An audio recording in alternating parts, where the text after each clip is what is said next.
Izin Pak Pinan, saya Wahida Bahrudi Gupa, Ketua Umum Serikat Solidaritas Rakyat Mandiri Indonesia, yang kebetulan hari ini diminta oleh kawan-kawan untuk memimpin perjalanan kami kemarin nih untuk melaporkan banyak konflik. Kebetulan yang bergabung ini ada teman-teman dari Liga Nasional untuk Demokrasi, ada Bung Male, ada kemudian ada juga FNPBI, ada Bung Supriyadi yang di ujung, kemudian ada kawan Ridwan Ketua KPBR, kemudian ada Bung Mawardi dari Renata, relawan Reforma Agraria, kemudian ada Bung Andi Saputra. Dan selain kami yang mendampingi petani, ini ada petani Bang di belakang kebetulan, alhamdulillah. Ini ada dari Riau, kemudian ada dari Jambi, berikut cara saya ada dari tugas saya mulai dengan menuliskan semua yang perlu saya selesaikan dalam tampilan daftar. Kebetulan juga suku anak dalam ada kebetulan menyempatkan hadir. Ada juga dari Subang, ada ibu dan anaknya, dua anak ibu, ada. Kemudian ada Lampung, dan ada DKI Jakarta juga, ada DKI Jakarta. Kebetulan juga suku anak dalam ada. Jadi ada juga Jambi terakhir Jambi ini. Jadi ada banyak dan anaknya dua anak ibu. Kasus Bang yang kebetulan kami mau sampaikan, ada beberapa konflik yang tidak kami sampaikan. Tapi sebelumnya saya mewakili teman-teman mengapresiasi kepada DPR RI yang sudah alhamdulillah sudah ada pansus, yang mudah-mudahan ini bisa membantu kami juga dalam proses percepatan penyelesaian konflik-konflik agraria yang banyak terjadi di Republik kita tercinta ini. Yang pertama saya mau sampaikan mungkin satu kasus yang ada di, saya akan singkat-singkat saja, nanti mungkin akan ditambahkan oleh teman-teman petani. Ini ada satu di Riau, Kabupaten Indragiri Hulu, Desa Sungai Raya dan Desa Sekip Hilir. Ini berkonflik dengan PT Alam Sari dan PT Sinar Belilas Perkasa. Jadi permasalahannya adalah klaim HGU perkebunan perusahaan dengan lahan masyarakat. Kemudian petani dikriminalisasi Bang, ini banyak, termasuk salah satunya adalah ketua DPRD-nya Inhu yang dikriminalisasi oleh pemilik HGU ini. Kemudian tuntutan petani, izin Bapak Ibu adalah cabut HGU PT ASL dan PT SBS, akhiri kriminalisasi petani dan tetapkan lahan. Ini hubungannya dengan pihak terkaitnya adalah ATR, Polri dan ATR dan Polri. Kemudian yang kedua ada di Kabupaten Indragiri Hulu juga di Kecamatan Lubuk Batu Jaya, kemudian di Kelayang Peranap. Ini antara PT Rimba Peranap Indah April Group dengan masyarakat Lubuk Batu Jaya, Kelayang dan Peranap. Ini ada 4.200 hektar lahan masyarakat di 3 kecamatan masuk konsesi HTI. 4.022 hektar lahan masyarakat masuk dalam konsesi HTI PT Rimba Peranap Indah. Warga kehilangan, sudah lama ini kehilangan hak atas tanahnya warga ini. Kemudian tuntutannya Bang ini minta dilepaskan kurang nilai tadi seluas 4.022 hektar lahan masyarakat dari konsesi PT Rimba Peranap Indah. Ini hubungannya terkaitnya adalah Kementerian Kehutanan. Kemudian ada Riau, Taman Nasional Tesonilo, ini yang viral beberapa minggu terakhir ini.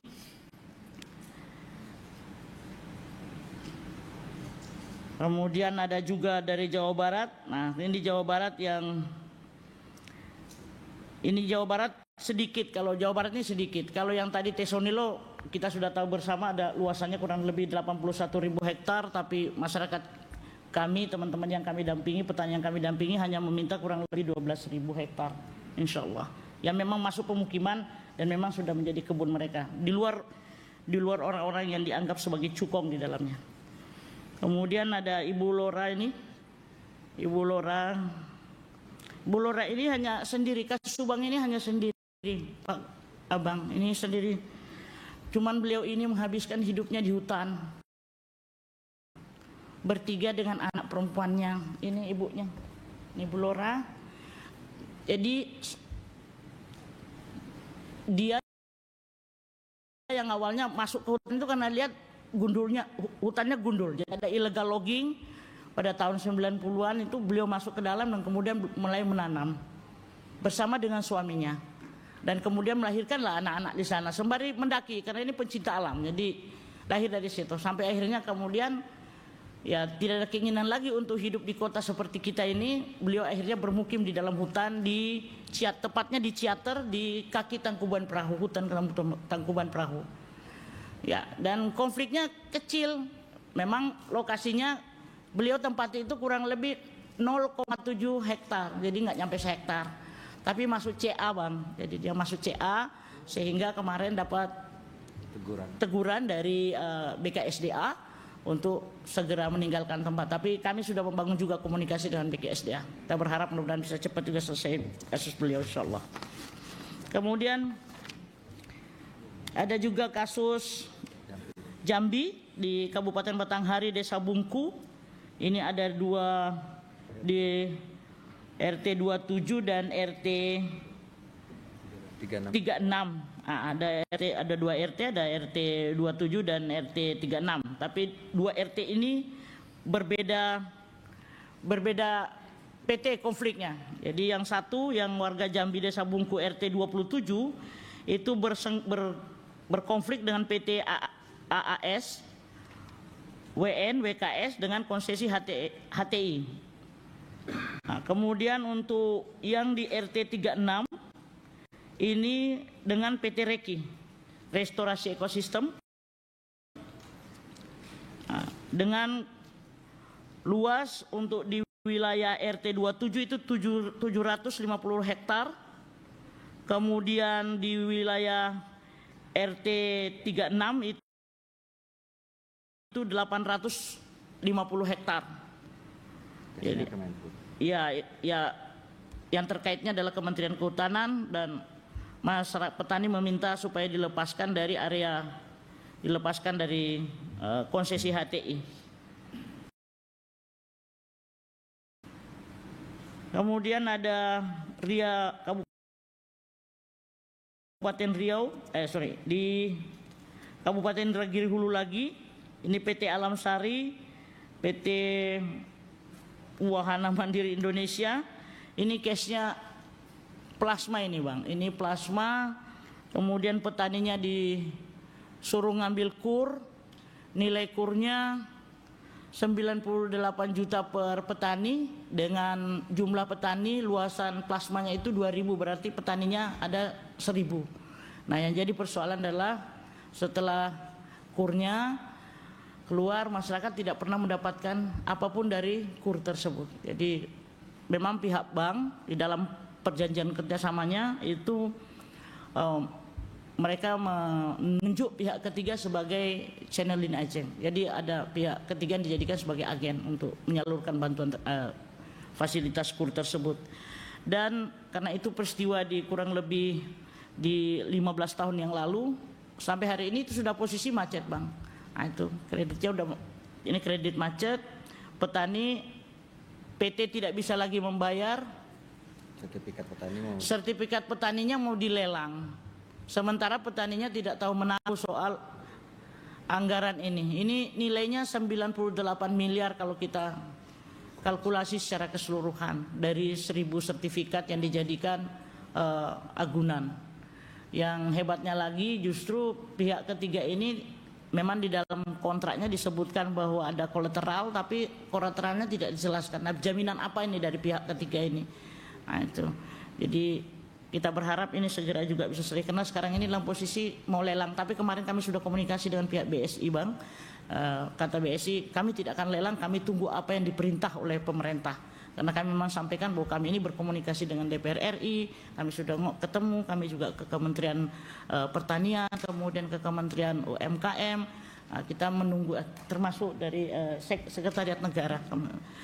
Jadi kita menunggu. Jadi saya minta kemarin ke BSI agar menunggu, dan BSI mengatakan kami tunduk pada apa yang diputuskan pemerintah, karena keinginan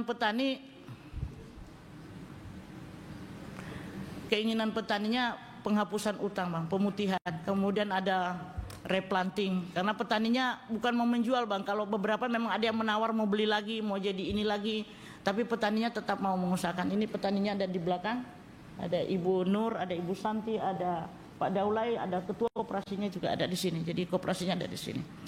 Itu yang untuk ini. Kemudian yang ke-8 ada Tanjung Jabung Barat ini, Desa Delima, Jambi juga, berkonflik dengan PT Wirakaira Sakti dalam konsesi PT WKS juga, kemudian hubungannya dengan Kemenhub. Ini petaninya sering kena intimidasi di lapangan, Bang. Dan masyarakat desa, petani-petani yang ada di sana berharap bahwa bisa dilepaskan dari kawasan hutan. Kemudian ada Jambi, berkonflik dengan PT Trimitra Lestari dengan luas kurang lebih 1000 hektar milik warga. Nah, ini warganya minta dikembalikan tanahnya. Dan ini konfliknya juga sudah puluhan tahun. Kita berharap mudah-mudahan bisa segera selesai. Kemudian ada Kabupaten Riau Bengkalis, Pulau Rupat, yang berkonflik dengan PT Sumatera Riang Lestari atau SRL. Ini HTI, permohonannya juga tuntutannya agar bisa diselesaikan konflik, mengembalikan tanah rakyat yang telah diterampas oleh perusahaan. Kemudian ada kembali ke Kabupaten Indragiri Hulu, PT Bukit Batu Batah Sei Indah atau BBSI. Jadi ini meminta hak ini, kalau ini, Bang, ini petani sudah lama menggarap lahan namun hak mereka tidak diakui oleh PT BBSI. Jadi klaimnya di atas PT BBSI, konfliknya dengan PT BBSI. Ya, sama Kemenhub juga ini, kementerian terkaitnya. Kemudian ada kembali ke Jambi, ada Dusun Lamo Pinang Tinggi berkonflik dengan PT Asiatik Persada, PT Berkat Sawit Utama dengan suku anak dalam dan 9 kelompok suku anak dalam dan petani lainnya. Ini luasnya 2.580 hektar, 258 hektar, dan ini minta dikembalikan. Ini terkait dengan ATR dan BPN. Kemudian ada Riau, Kabupaten Indragiri Hulu, PT PN 4 Regional 3 berkonflik dengan masyarakat Desa Lubuk Batu Tinggal. Ini PT PN 4 belum mengeluarkan plasma, petaninya minta dikeluarkan plasmanya, Bang, 20%. Nah, kemudian ada dari Sulawesi Selatan, teman petaninya tidak ada, kemarin sempat datang, dan ada Aceh lagi, kawan, ada Aceh. Cuman ini masyarakat adat Tapak Dondok, kurang lebih 50 hektar tanah ulayat miliknya, kemudian di kawasan konservasi. Nah, ini mohon pengakuan hak-hak masyarakat adat atas tanah warisan leluhur mereka. Kemudian yang kelima ada kelompok tani Pribumi Jaya yang berkonflik dengan PT Rimba Hutan Mas dengan luasan 1000 hektar masuk dalam HTI juga. Nah, itu. Mohon dibebaskan. Ya. Lampung. Kemudian ada Lampung pelepasan desa di kawasan hutan. Lampung pelepasan desa di kawasan hutan. Kemudian ada ya tambahan ini dari Menteng Pulo Jakarta. Nah, ini pemukiman rakyat miskin, Bang. Siap. Nanti mungkin dijelaskan tambahan oleh kawan-kawan. Saya untuk sementara satu lagi dengan ada Aceh. Di Aceh ini ada 2. Di Aceh Utara Desa Pantong Reyek 1 dan Sidomulyo berkonflik dengan PT Blangkolam Adi Pratama. Nah, kemudian permasalahannya perusahaan tidak memiliki legalitas tetapi aktivitasnya terus berjalan dan terkadang ada bentrok antara warga dan petani. Ini seperti itu. Kemudian ada juga masih di Aceh, PT PN 4 semakin ini Jadi HGU-nya ya HGU-nya katakanlah 1000 hektar saja, tapi dalam pengerjaannya meluas, Bang. Nah, itu tidak sesuai dengan luasan HGU. Jadi pengerjaan dilakukan itu tidak sesuai dengan luasan HGU. Di luar itu kita soal kontrak. Ya, saya kira seperti itu. Nanti mungkin bisa ditambahkan oleh kawan-kawan lain. Di luar itu nawarkan. Nah, kemudian selain dari konflik yang kami sampaikan, kami juga menawarkan, Bang. Setelah melihat, kami juga mempelajari, setelah mengadvokasi begitu banyak konflik agraria, kami melihat ada satu hal yang sangat penting dengan semangat. Ya, kalau kami senang sekali dengan pidato Pak Prabowo yang terakhir yang mengatakan harus lawan Serakanomics. Kami berdiri bersama dengan Pak Presiden untuk melawan Serakanomics ini. Jadi kami menawarkan satu draft tentang pembentukan Badan Nasional Reforma Agraria. Jadi nanti mungkin akan kami jelaskan lebih detailnya, Bang. Nanti ada slide-nya mungkin sudah dikasih. Ya, ini sudah ada di atas. Ada Badan Nasional Reforma Agraria, lembaga non struktural di bawah komando langsung Presiden. Ini harapan kita supaya kedaulatan tanah-tanah kita kembali ke tangan pemerintah Indonesia, kembali ke tangan rakyat Indonesia tentu saja. Ya, mungkin penjelasan konflik setelah ini, Bang, dari beberapa teman yang kawan-kawan yang hadir. Mungkin bisa dimulai dari yang paling top, yang paling terkenal, Tesonilo dulu, TNTN kawan, dari ujung. Silahkan. Bismillahirrahmanirrahim. Assalamualaikum warahmatullahi wabarakatuh. Salam sejahtera untuk kita semua. Izin memperkenalkan diri, nama saya Muhammad Ridwan, merupakan Ketua KPPR, Komite Perjuangan Pertanian Rakyat, yang juga melakukan pendampingan terhadap masyarakat di Taman Nasional Tesonilo. Di TNTN kita paham bahwa ini sudah menjadi isu nasional, dan baru beberapa minggu yang lalu kita dapat informasi juga bahwa DPR RI mendukung untuk dilakukan penolakan terhadap relokasi. Ini satu semangat yang juga kami harus bersama-sama.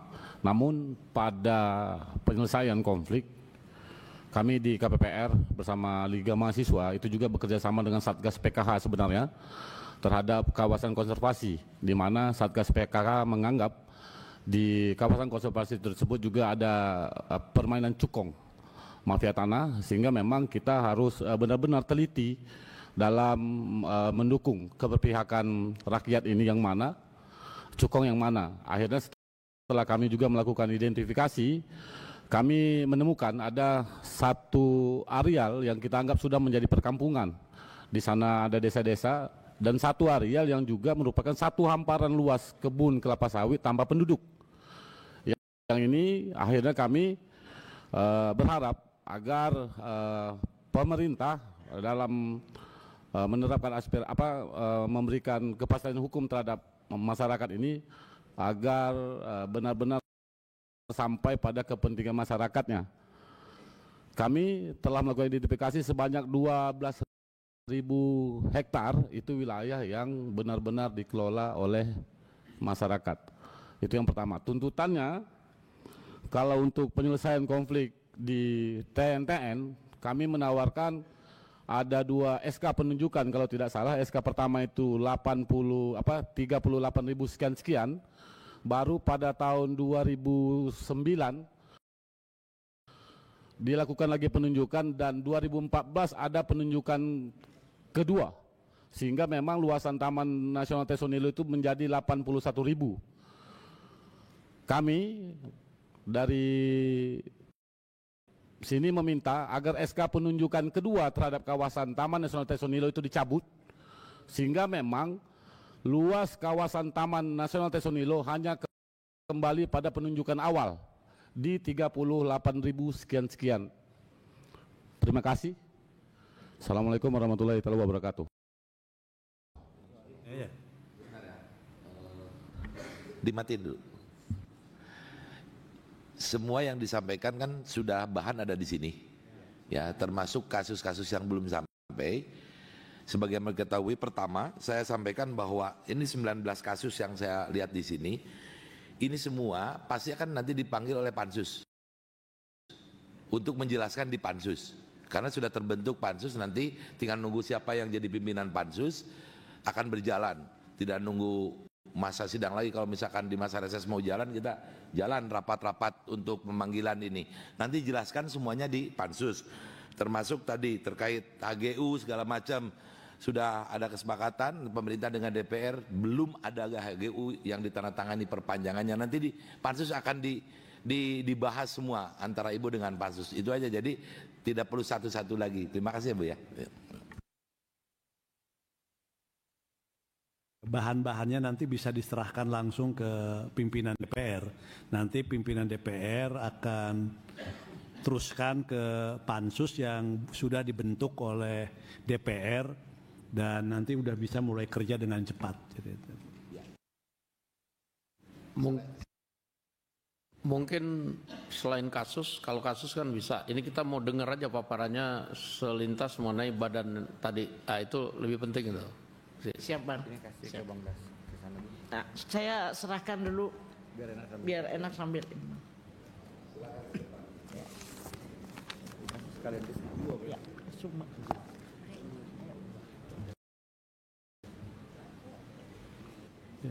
Dari ini, dari Komisi 4 ada yang mau ditambahkan? Cukup.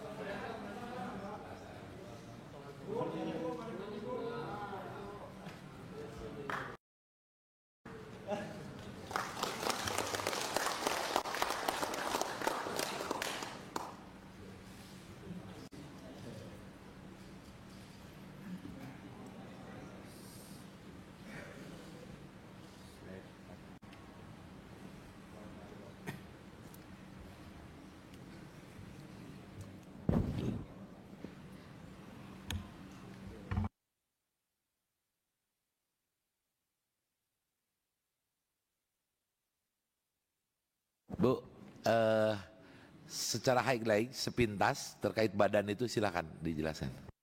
Ya, jadi kami memang melihat dari situasi yang kami anggap ini bagian dari, kalau kami mengatakannya ini krisis sebenarnya, krisis agraria. Kalau kami melihatnya, karena hampir semua persoalan yang kami dampingi, yang kami advokasi, ini bukan setahun 2 tahun Pak, tapi ini sudah berlangsung, ada yang sampai 30 tahun lebih. Sampai hari ini belum juga selesai. Sementara ya petani kami sudah banyak mati, ada yang keluar masuk penjara. Salah satu yang pernah mendekam cukup lama di penjara ini yang ada Bung Ridwan, ini juga Bung Mawardi. Sehingga kami melihat kita butuh satu badan yang tidak seperti yang lain, yang memiliki sebuah kekuatan, tidak seperti nanti di sini ada, kami mengevaluasi juga soal GTRA. Jadi kami butuh badan, petani ini butuh badan, satu badan di bawah komando presiden, di mana memiliki kekuatan eksekutorial. Ketika itu diputuskan, maka dia memiliki kepastian hukum. Saya kasih contoh sebenarnya, ada beberapa kasus sudah keluar keputusan dari ATR, tapi dalam eksekusinya tidak bisa, petani tidak bisa ambil, mereka nggak bisa melakukan apa-apa. Itu terjadi di mana-mana. Jadi inilah kenapa kami mencoba untuk membuat draft Badan Nasional Reforma Agraria ini, karena melihat itu bahwa ada urgensi, ada satu krisis di mana butuh sikap, butuh tindakan cepat, dan butuh komando yang dipimpin langsung oleh presiden untuk menyelesaikan secepat-cepatnya konflik agraria. Dan itu bukan hanya soal konflik, tapi juga bagaimana redistribusi tanahnya dan lain sebagainya. Jadi kami tidak hanya melihat bahwa ini satu badan yang menyelesaikan konflik seperti Hanya bagi-bagi. Iya, hanya bagi-bagi tanah, bukan hanya itu, tapi kemudian memikirkan bagaimana ketika petani diberi tanah juga dipikirkan bagaimana pasarnya. Bagaimana membangun ekonomi, kekuatan ekonomi petani-petani kita. Itu nanti mungkin akan penjelasan lainnya dilanjutkan oleh kawan saya Septian Paat. Silakan Bu. Baik, terima kasih. Nama saya Septian Paat, perwakilan dari Liga Mahasiswa Nasional untuk Demokrasi. Saya asal dari Sulawesi Utara. Boleh next. Baik, ini next aja, biar singkat aja ya. Oke, oh ini berhenti. Sebenarnya mendengar bahwa DPR RI telah mesahkan atau membentuk panitia khusus pansus percepatan penyelesaian konflik agraria itu sudah sangat baik dan kami mengapresiasi itu. Akan tetapi mengingat bahwa masalah agraria yang lama tak kunjung selesai, itu ternyata masalahnya itu sistemik. Krisis agraria ini harus diselesaikan dengan cara yang lebih luar biasa lagi. Tak hanya sampai ke panitia khusus saja. Karena selesai konflik dibagi-bagi lahan tanah kepada rakyat, baru negara hanya akan bersikap sebagai bagi-bagi sertifikat saja. Kami tidak melihat itu sebagai tindakan yang lebih jauh. Jadi dia masih kulitnya. Mengingat bahwa Pak Presiden sudah sering kali menyebut tentang serakanomik. Kami terdorong dengan semangat Bapak Presiden bahwa masalah pokok bangsa ini adalah serakanomik. Di Hari Tani yang lalu itu ada semangat reforma agraria. Jadi slide ini kami head to head versus serakanomik dengan reforma agraria. Itu semangat yang saling bertentangan. Bahwa reforma agraria itu kan pemerataan kepemilikan dan mengatur tentang bagaimana masyarakat tanah atau ruang angkasa atau air berhubungan langsung dengan manusia. Itu di semangat reforma agraria. Sementara serakanomik itu orang yang serakah, yang ingin menguasai lahan, ruang angkasa dan air itu sebesar-besarnya. Kata Mahatma Gandhi ya, kalau saya bisa kutip, itu bumi ini tidak sebenarnya cukup untuk kita semua, tapi tidak cukup untuk orang-orang serakah. Ini diangkat lagi oleh Pak Presiden, luar biasa. Karena data kepemilikan lahan kita juga memang timpang. 1% orang menguasai separuh, setengah lebih jumlah aset kekayaan nasional. Sementara keluarga petani rata-rata hanya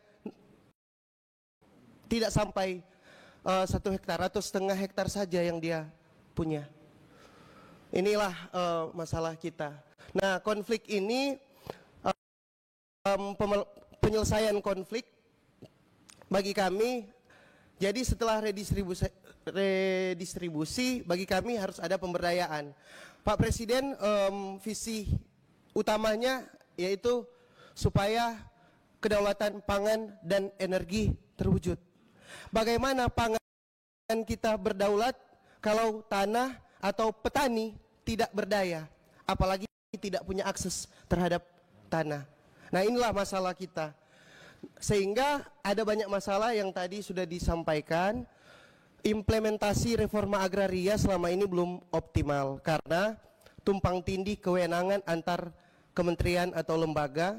Tadi sudah disebutkan, meskipun sudah ada putusan dari kementerian satu, yang satu sementara tidak bisa dieksekusi oleh lembaga yang lain. Baru tiadanya peta terpadu reforma agraria. Kemudian tiadanya satu institusi tunggal yang bertanggung jawab penuh, karena tadi itu. Next Pak. Next. Nah, kita ya sesederhana kami menghitung atau saling berdiskusi, kira-kira perlu ada pertimbangan yang gini-gini ya. Kami bukan penyusun undang-undang tapi usaha ya, ada landasan filosofis, yuridis. Kita mengenal ada konstitusi pasal 33, ini semangat yang selalu digelorakan oleh Pak Presiden. Kemudian kita punya undang-undang pokok agraria, kemudian kewenangan Presiden yang dijamin oleh konstitusi juga. Kemudian mengingat ada undang-undang tentang cipta kerja yang sebenarnya itu kontroversial, meskipun di dalamnya mengatur tentang bank tanah. Nah, itu perlu dievaluasi. Jadi ada aturan terkait, termasuk ada peraturan Presiden 62 tahun 2003. Next. Nah, manfaat adanya Badan Nasional ini bagi kami itu untuk mengatasi fragmentasi dan ego sektoral yang tadi. Kedua itu mempercepat legalisasi dan redistribusi aset. Mungkin ini fungsi panitia itu segala rupa, tapi harus ditarik ke sesuatu yang lebih besar, itu badan. 3 itu percepatan penyelesaian konflik agraria yang tadi tugas panitia mungkin. Kemudian pemberdayaan masyarakat penerima reforma itu tidak sampai kepada bagi-bagi sertifikasi saja. Next. Harmonisasi dan regulasi kebijakan ini tentu saja perlu ketika ada satu badan baru. Kemudian sistem data dan peta terpadu, karena ini yang tidak ada, ini harus diurus oleh badan. Kemudian sistemnya akuntabilitas dan transparan tentu, dan mendukung dan menjadi fondasi kedaulatan pangan dan energi. Karena ini kita tidak punya alat produksi, ketika petani tidak punya alat produksi, tidak bisa mengakses tanah, bagaimana dia bisa berdaulat atas pangan? Nah, ini masalah pokoknya. Next. Kemudian kedudukan hukum dan status lembaga yang kami usulkan, sebenarnya ini lembaga non struktural yang harapan kami berharap sampai ke Pak Presiden. Dia menyusun satu lembaga, ya badan atau apapun namanya nanti. Bagi kami Badan Nasional Reforma Agraria ini di bawah komando Presiden. Kemudian bisa mekanismenya lewat Perpres. Kalau dari DPR belum bisa mengatur atau belum menjadi program legislasi tentang undang-undang Badan Reforma Agraria, ya harus didahului oleh Presiden, karena semangat ini kita lagi krisis agraria. Jadi harus ada tindakan cepat dari Pak Presiden. Moga dari ibu-ibu, bapak-bapak DPR bisa menyampaikan kepada Presiden. Kemudian BNRA bukan lembaga ad hoc yang dibatasi waktu tertentu. Selama ini ad hoc semua. Kemudian next. Nah, ini rancangannya, kira-kira gambaran umum saja ini. Kalau diterima bisa lebih dielaborasi lagi soal kedudukannya, strukturnya di bawah Presiden, kepala badan. Next. Nah, fungsinya tentu ini merumuskan kebijakan dan rencana reforma agraria secara terpadu dari awal sampai akhirnya. Kemudian inventarisasi dan validasi tanah objek reforma agraria itu yang belum terjadi. Kemudian penetapan subjek reforma agraria, pelaksanaan redistribusi tanah dan legalisasi aset, fasilitasi penyelesaian konflik agraria, koordinasi program dan pemberdayaan ekonomi dan social support, kemudian harmonisasi kebijakan dan regulasi sektoral, kemudian edukasi publik dan partisipasi masyarakat, kemudian monitoring dan evaluasi. Next. Ini model koordinasi, kita mensimulasikan ada koordinasi di tingkat pusat, koordinasi teknis operasionalnya, kemudian ada sinergi antar lembaga terkait, mungkin melibatkan ada TNI, Polri dan lain sebagainya, ada mekanisme model koordinasinya dan pelibatan masyarakat. Next. Oke, itu usulan konsepsi awal mungkin bisa ditambahkan oleh Bunda.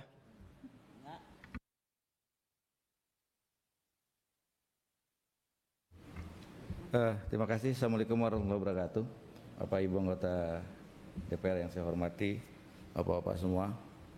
Saya nambahkan saja, sebenarnya pembentukan badan ini sudah cukup lama yang disampaikan oleh teman-teman aktivis agraria ya, dari sekian tahun yang lalu, dan ketika Hari Tani Nasional kemarin kami memandang ada satu respon yang baik lah dari pemerintah. Kemudian di DPR sendiri terkait pembentukan pansus dan menyampaikan soal akan mengusulkan badan nasional. Ini berbeda dari sebelum-sebelumnya ketika kami teriak soal badan. Nah, di pemerintahan sebelumnya sebenarnya sudah ada satu lembaga yang ngurusin soal agraria. Ada waktu itu di bawah koordinasi Kemenko lewat Kepres 62.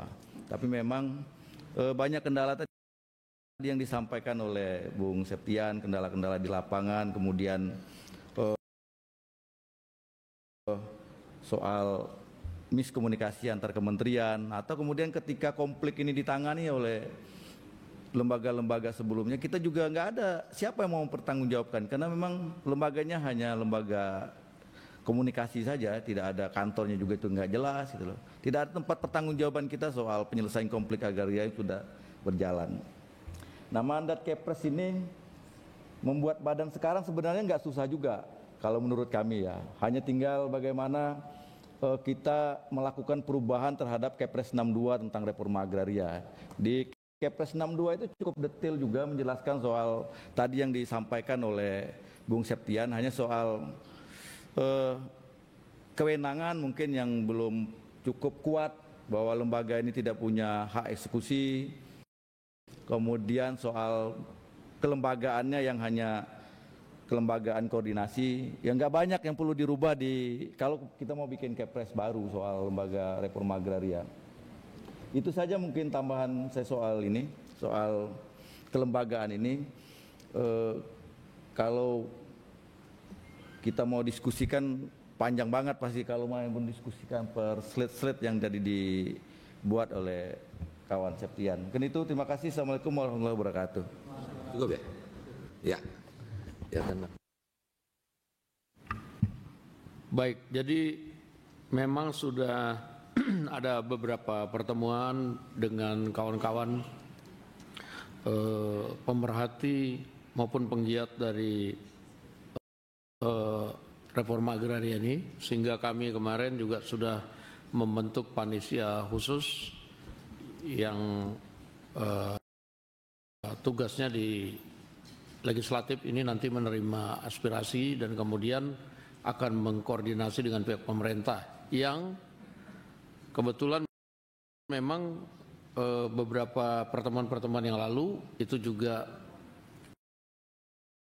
ada aspirasi untuk kemudian DPR akan mendorong pemerintah untuk membentuk badan penyelesaian masalah-masalah agraria ini yang langsung dibawa Presiden. Beberapa teman ngomong kalau mau cari yang benar-benar kerja, nah nanti lihat kalau ada calon wapres nanti suruh jadi ketua badan nasional penyelesaian masalah agraria. Kalau sukses boleh nyalon nanti, kan begitu. Karena ini bukan masalah gampang. Jadi kita sudah lihat case per case ini. Ya tadi seperti disimpulkan kan bahwa kadang-kadang ada tumpang tindih kebijakan di antara kementerian, lalu kemudian juga banyak kepentingan-kepentingan, dan malah ada hal-hal yang lucu. Pada waktu dulu ditempati itu belum ada hutan, malah sekarang tiba-tiba di peta kehutanan udah ada hutan di situ, kan begitu kira-kira. Nah, ini mesti PR yang sama-sama mesti kita benahi. Nah, oleh karena itu tadi yang pertama kita juga sama-sama mendukung kebijakan satu peta supaya penentuan titik-titik koordinat tentang hutan dan lain-lain itu menjadi satu.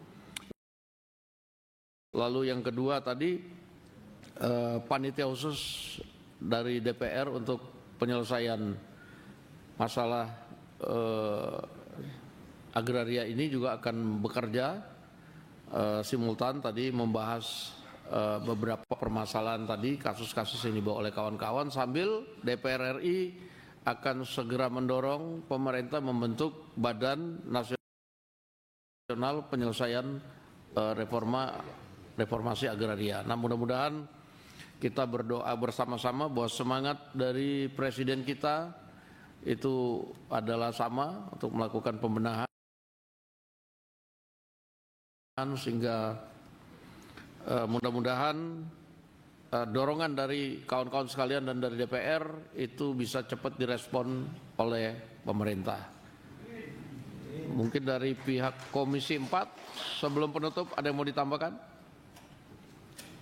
Baik, kalau begitu kita sudah sampai tadi pada kesimpulan.